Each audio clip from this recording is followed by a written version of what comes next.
Accusation number 3.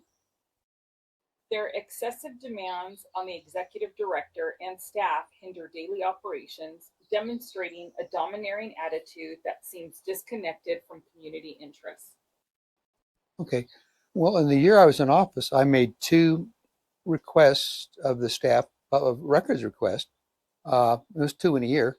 The first one was I asked if I could get a calendar showing the use of the ballroom and the cafe for the previous year, because I wanted to determine when there might be available time to rent out.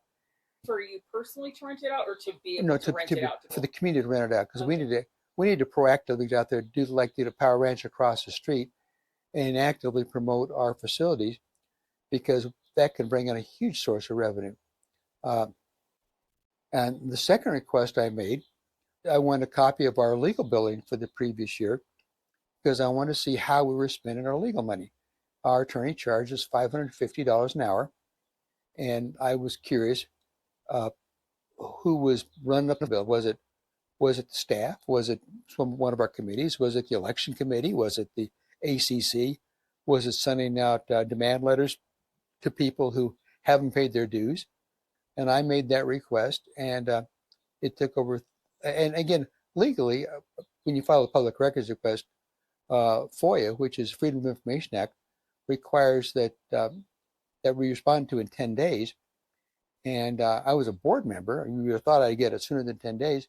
And it took Ursula over 30 days to get me an answer. And the answer is pretty redacted.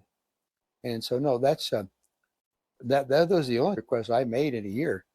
So the notion that they were excessive is specious.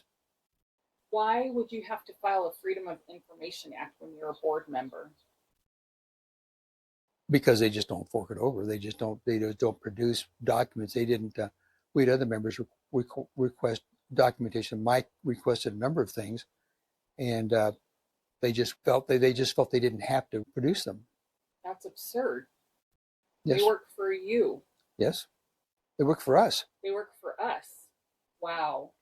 Lisa sent in a simple request. Again, was how many FTEs, which is full-time equivalents, do we have in Trilogy? Meaning employees. Employees, yeah. Now that's not an unreasonable request. I mean, why is that a secret? And the response she got from Ursula was, "We don't track that kind of information." Well, how can you not track who you're getting W-2s to?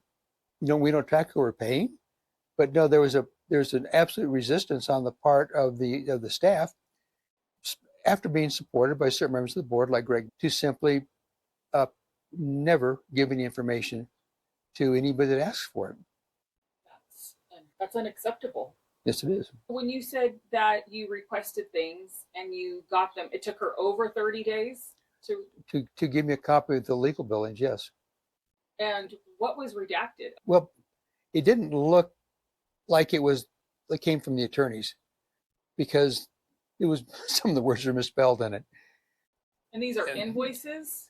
Well, they're supposed to be invoices, but she gave me a summary sheet. So those were the only 2 requests that you made to Ursula. Did you make any other requests to staff? Actually, I made a third request, and that was we have a Jewish group in Trilogy that wanted to have the Passover Seder in the cafe like they had for the previous 5 years.